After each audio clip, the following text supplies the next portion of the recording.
Hi, everybody. How you doing? I hope you're doing all right. Sorry for the delay. I am a techno peasant, to say the least, but we'll get things started here. My name is Bos'un Hovey, and I currently serve as the bosun aboard the finest ship in the fleet, HMS Psyche. Tonight, I'll be demonstrating how to tie 7 or 8 basic knots. I'll also be explaining how they're used and where they're used aboard ship. There'll hopefully be some time for questions after the presentation. If you'd like to follow along, having a piece of rope would make it a whole lot easier. Or you can just choose to wait until it's posted again, and you can follow that way. So I'm going to put the camera back so you can look over my shoulder, because I find that's the best way to learn. And we'll get started. Okay, and I did make some notes just so I don't go overboard and this thing ends up going for 45 minutes longer than it should. Okay, the first thing we're going to start is the definition of what a knot is. Knots are so much more than just a knot. There's, as you know, knots, hitches, and bends. We're going to start with the knot first because that's the most basic term. A knot is a means by which a rope is tied to itself, sometimes around something, but it only involves one rope. You'd use it for tying your shoelaces together, for reefing sails, or closing up a bag or something like that. A knot can also be used to prevent a line from reeving through a block, grommet, or any other kind of hole. The first knot we're going to do is the first one you learned. This is just the plain overhand. Okay, like that. Of course, bear in mind, unfortunately, all this is going to be reversed. Take the end, press it through the loop, and there's your first knot that you ever learned. It's the basis for a whole lot of other knots, so it's a good one to know. And in a pinch, it'll do as a stopper knot. Now, a development of this is the double overhand or blood knot. Anybody familiar with that? If you are, just go, yeah. Okay, We got one. wonderful. Well, we're going to do it anyway. So you start by making that overhand again. Okay. You see that all right? Make it the real overhand. And then one more time. It kind of looks like the end of a surgeon's knot. Then you start to draw it together, and you'll see the knot start to form up. That's the back of it. That's the front.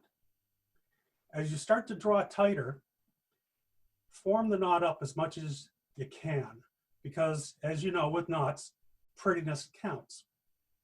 Once you get it to where you like it, give it a good pull, and there's a perfectly serviceable, pretty, thick, wide stopper knot. Excellent. Anybody have any questions? Please hang on to them, and I'll do my best to address them later. And my steward just brought me some water. Perfect. Okay. The other stopper knot that everybody else knows is the figure 8 knot. So-called because it looks like a figure 8. Here's how you do it. Take the end of your line and pass it over top of itself. Bring it behind itself, so it looks like that, and over top. This is starting to sound a whole lot like basket weaving, isn't it? Because it's kind of the same thing, and we're all good at basket weaving. Take that, aim for the bite, and fire. There's the figure 8. It's a pretty looking knot, but right now it's not ready to work. You have to do something called bowsing. If you're familiar with that, so much the better, because I wasn't until about 3 years ago. What it is compressing the knot. So you go like this, and I'll do it backwards so you can see. Now you got something really ugly and really thick. That's a good stopper. Oh, girth, the bite is the loop, kind of like that. Now, the other nice thing about the figure 8 knot is you can double it up and you make a loop. Very secure. If you'd like me to show you that again, nod your heads and I'll do it again. Okay.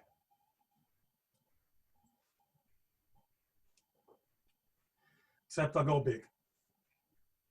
Okay, there's the bite. Swing it over top, in behind, over top, and through. Make it pretty, because that counts. Perfectly good as a foothold or anything like that. Perfect.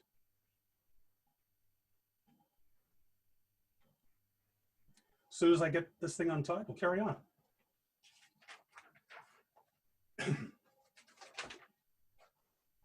La, la, la, la. Okay. The final knot that I'm going to show, you've been tying since you were a kid. And it is called, in the way you were doing it, a double slipped reef knot. It's what you tie your shoes with. And I bet you didn't know you were that good at fancy knots, but you are. Okay, here's how it starts. This is my standing part. This is my working end. Cross them over top. Take your working end and pass it underneath that bit of the standing part. Can you see that all right? Bring it back up so it looks kind of like a U. Then pass it over top. No, pass it underneath. So it looks like this. Then take that and go like that. There's a reef knot. Everybody knows it. But here's what I have to say about the reef knot. Never use it in a critical situation. Only use it to tie your shoelaces, to tie a sail reef, or to close the top of a bag. The problem with the reef knot is it can capsize and it will work itself loose under vibration. So you never want to use it to join two pieces of rope together. That's what a bend is for, and that's what we're going to next. Remember, knots tie ropes to themselves. Bends tie ropes to other ropes, and that's where we're going. There's about a gazillion different ones, but we're going to focus on the most basic and a variation thereof. The sheet bend, not named so you can tie sheets together to escape from prison, but to attach bigger ropes to the lines on the ends of sails way back when. And something I learned just recently, it was also used during the Neolithic period in making fishing nets. They found some kind of line somewhere and then, oh, look, it's a, what do you call that? Let's look. Oh, Google says it's a sheet bend. Oh, perfect. Very easy to do. And it'll tie ropes of different diameters together and still remain secure, and it doesn't jam up easy. So what you're going to do, make a bite. Okay. You're going to take this end and feed it up underneath and then over. Once you've got that, pinch that together and pass it under. And here we get into the weaving thing again. Take this end, pass it over the part of the bite that's furthest from you. Sorry. And then under itself and over the part of the bite that's closest to you. Let me hold that up so you can see it a little better. How's that look? Good. And then just draw it tight. That's the front. And there's the back. I'm going to change the perspective on this. Okay, take a look at that and try to remember what it looks like, because you're going to see it again real soon. Sheet bend is easy to untie, but if you figure that you need some more help with it, just take another pass around, and then you have a double sheet bend. Just do that passing around the back again and bring it through.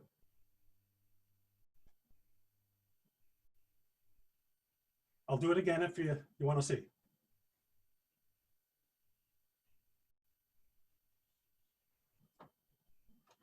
Okay.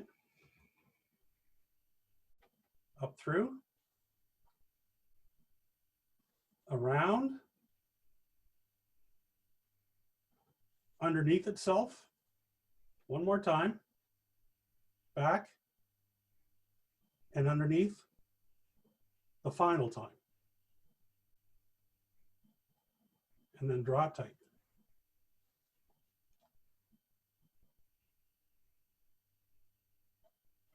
That looks like it.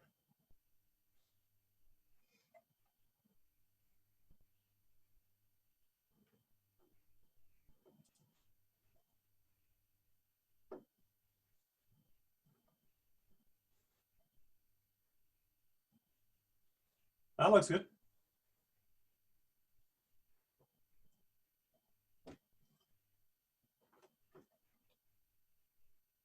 Okay. Is everybody happy? Give me a thumbs up because you're all muted. Okay, excellent. Now, a close relative of the sheet bend is the bowline. Yeah, I didn't know either until I really looked at it, and wow, it is. It's not a close relative of the bowline or the bow line or any kind of line other than the bowline. The bowline's really easy. It's probably the most versatile knot you'll learn. It does easy. It's easy-ish. No, it's easy to untie even when it's wet. It has multifarious uses. You can make lassos out of it. You can save somebody's life with it. You can tie down the tack of your sail with it, all that kind of stuff.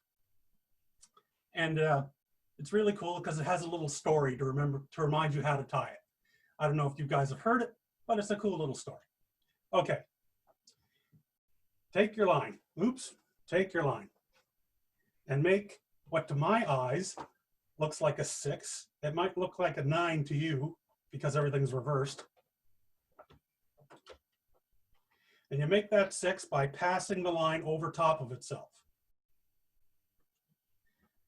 Take your end, pass it underneath the portion of the loop that is closest to you, and over top the portion of the loop that is furthest from you.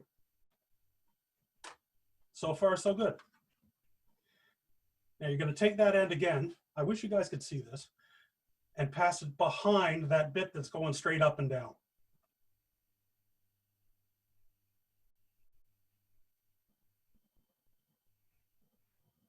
Now we're going to take that and jump in front of these two here, that, this, and back into the hole.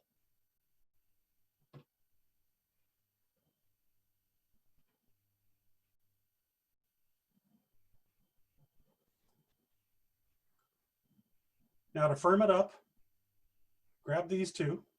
Of course, if it's a big honking stinking line you got, you're not going to pinch it between your forefinger and your thumb. Grab the standing part outside of the knot and bring her down. Your free end should be on the inside, although there are variations where they're on the outside. Now, flip it over and tell me what you see there. It looks an awful lot like a sheet bend. Yeah, I was stunned. I almost needed a rum afterwards. Now, let's say you're a cold water cowboy and you need to lasso yourself some porpoise. That's another use. Don't use this to rescue somebody though, because you'll cut them in half, okay? And it's nasty and you don't get the body back. Don't do it. There's other variations that are more suited, but when it hits the fan and someone's gone overboard, fancy knot isn't going to do much good unless you got it ready already. So just make yourself a really huge bowline and send it over the side, because every second you wait, he's gone 20 feet further away from you, just by the speed of your boat and current and anything like that. The faster, the better. Now, we're going to go to do something else.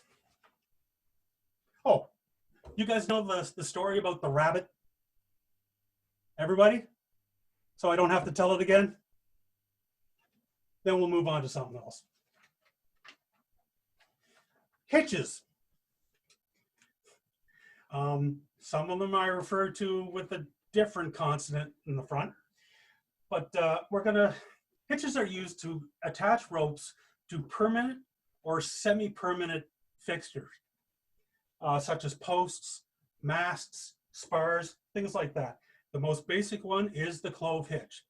Now, before I go on, I have to tell you something. I spent quite a few years in Sea Cadets as a cadet and as an instructor, and never ever on the first go or the second, sometimes the third, have I been able to successfully tie a clove hitch. It's like I'm just not wired that way. So it's a clove bitch to me. And we're going to do it anyway, because you guys deserve it, because you're all nice, from what I know. So, are we ready? Am I ready? Am I going to do it anyway? Okay, the first one we're going to do is when you're going to place the clove hitch over a post. I have brought my portable post. Now, I'm going to beg your forgiveness. If I screw this up, please don't point and laugh. Do it. Do it. Shut up. No. Okay, put your line out there in front of you. I just got the 10-minute warning too. Take this end and make a loop by passing it underneath itself, so things point the way. You can't see the end. There. Okay? Now you're going to make another loop. And this one is probably the one that's going to mess me up. Passes over itself. Okay? So you've got kind of reversed mouse ears. We all cool with that? Scott's cool with that. Now we're going to take it, I hope, and pass the left side one over the right side one. So you're going to have something that looks like a dog's breakfast. Pick the whole thing up because it's a mess. Put it over your bollard or your post or your wife's forearm, because sometimes that's the only thing available, because you wouldn't do it normally, and draw it snug. Oh my God. You actually do it? I did it. 10 out of fucking 10, well. I'm impressed and scared all at the same time. Oh, look at that, you guys. Okay, I didn't think to bring a pen or a marlin spike. I'm sorry. Look, oh, look at that. You guys have been doing this since you're, what, 3, right? Okay. The other one. This is, my heart just jumped up into my throat again. This is when you if you've got a top on the post you're tying to, anything like that where you can't do the most thing, this is what you're going to do. Take your line and pass it in front and to the back of the post. Then pass it underneath so you can see it. So it can't lie to you like it often has to me. Take this again and pass it around the back over top of that first loop. Take your end, and remember when you started that first loop, tuck the bugger in there. And saints preserve us. I'll never do this again, gentlemen. I hope you're recording.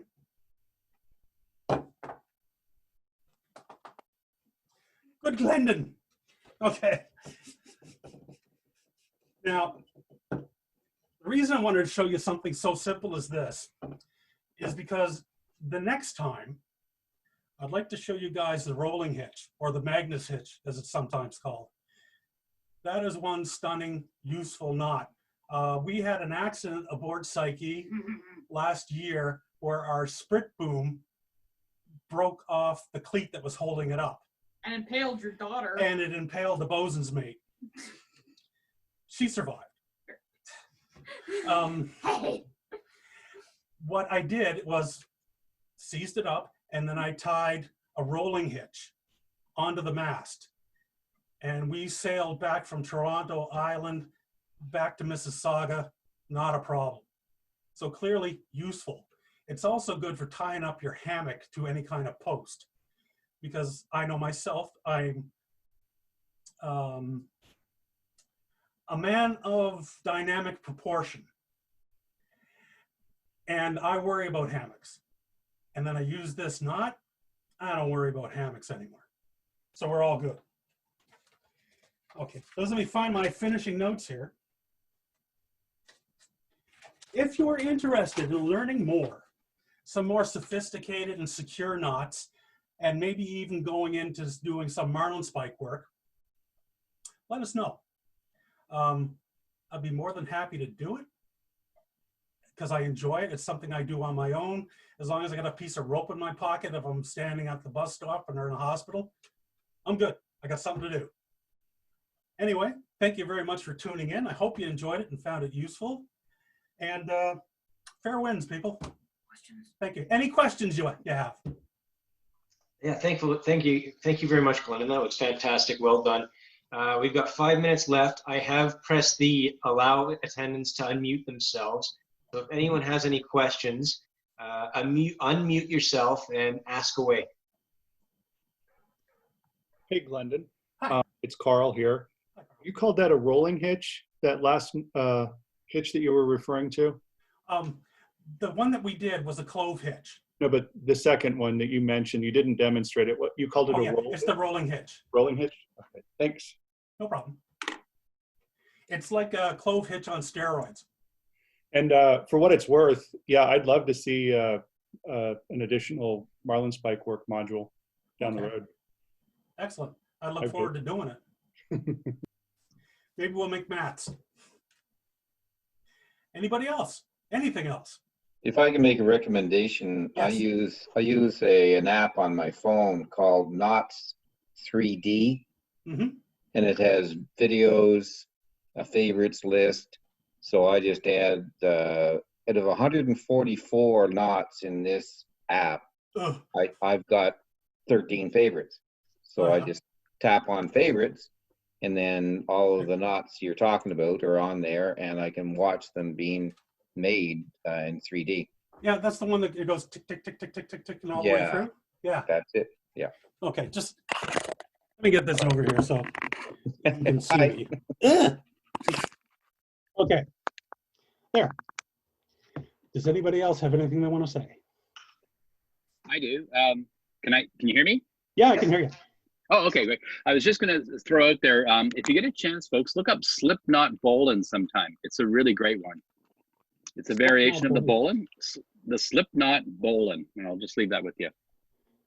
Okay. Yeah, oh, thanks for bringing that up, Bill. I wanted to mention, almost any of these knots that we did can be made slippery. It's just a matter of when you do a regular slip knot, do the same thing with your last in and out or your last weaving. And generally, yeah, it'll be good. Glendon, Yes. this is Girth. Hi, Girth. Hello, very good presentation. Really enjoyed it. I need to practice my knots more. What are, say, the 4 most common used knots aboard boats, vessels, ships that, you know, every landsman should learn to become an ordinary seaman? Okay. Pretty well everything we just did, but if I was to break it down to 4, what I would leave out would be one of the variations of the clove hitch. I would just do the one that's done on the free end, because you can apply that to anyone, but the one that's overlooped can only go on things that go up and down. The reef knot, an overhand is always good as nothing else, and I would do the figure 8, or pick the figure 8 or the blood knot as the stopper knot, and you'd be okay. The bowline too. Okay. That's it. Well, thank you very much, everyone. We're out of time today. It always goes by faster than we anticipate, but we do appreciate everyone who participates. We will post a recording of this video on our YouTube site within the next week. And if you have any more questions, feel free to post them there or on our Facebook page. So thank you very much for attending, and maintain Thanks, a guys. positive psyche. Oh, that again. Ooh. Thanks a lot. Ta-dum-dunk. If you have any Take questions, care, guys, thanks. you can send them through me through the site. No problem. Sounds good. Okay. Sounds good. Great. Thanks a lot, Bye, y'all. guys. Bye-bye. Take care, everyone. Cheers. Be safe.